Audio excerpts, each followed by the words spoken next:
Sut va sut mahsulotlari sizga do'stmi yoki dushman?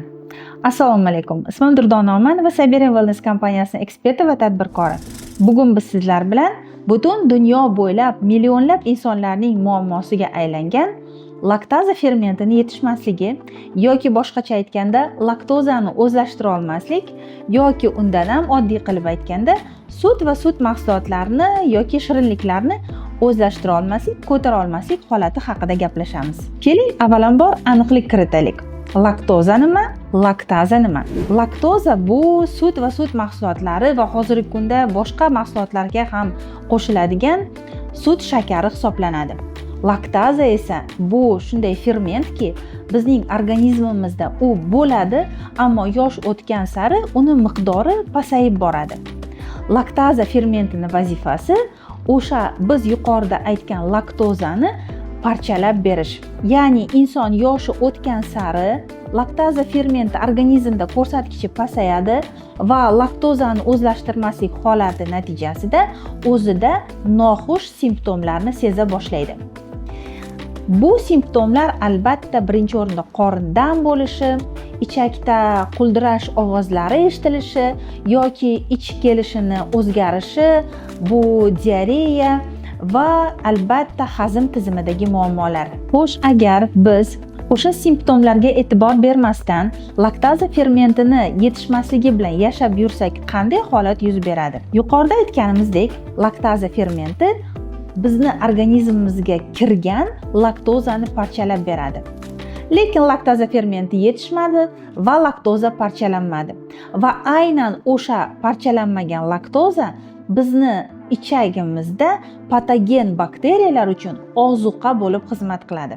Siz bilan ichak salomatligi haqida gaplashganimizda aytib o'tgandik.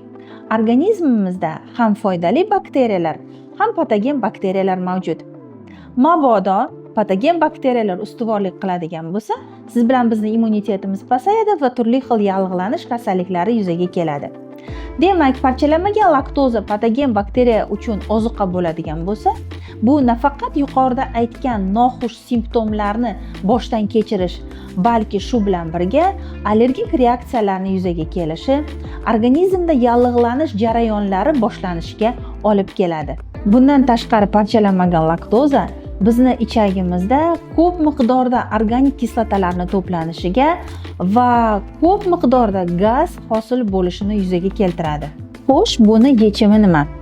Yechimi albatta ratsionimizga qo'shimcha ravishda laktaza fermentini kiritish. Siberian Wellness kompaniyasi juda ko'p tadqiqotlar natijasida yaratilgan, juda samarali dozada bo'lgan laktaza fermentini taqdim etadi. Xo'sh, nima uchun aynan shu laktaza fermentini tanlashimiz kerak? Birinchi o'rinda albatta men yuqorida sanab o'tgan simptomlardan xalos bo'lish uchun juda samarali dozada ekanligi. Ya'ni 4503 birlikdagi laktaza kislotasi kiritilgan. Aynan shu doza Yevropa oziq-ovqat xavfsizligi agentligi tomonidan insonlarga laktozani parchalash uchun tavsiya etiladi.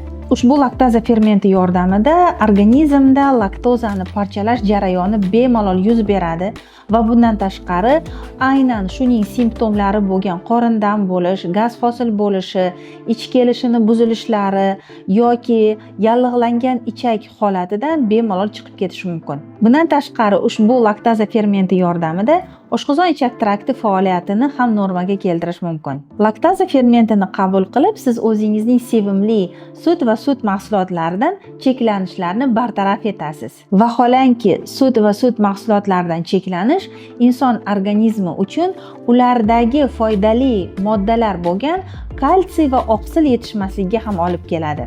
Siberian Wellness kompaniyasi laktaza fermentining nafaqat samarali dozasiga, balki uning yuqori sifatiga ham javob beradi.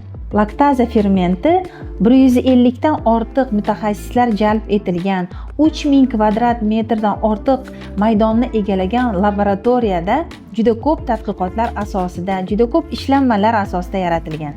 Demak, bir kunda bor yo'g'i 2 ta kapsula qabul qilasiz va organizmingiz uchun zarur bo'lgan dozadagi laktaza fermentiga ega bo'lasiz. Natijada siz sut mahsulotlarini iste'moli orqali yuzaga keladigan noxush holatlar bo'lgan qorin dam bo'lishi, qorinda gaz hosil bo'lish, meteorizm, ich buzilishi, ko'ngil aynish va oshqozon ichak traktidagi noqulayliklardan bemalol xalos bo'lasiz. Sut mahsulotlarini do'stingizga aylantiring.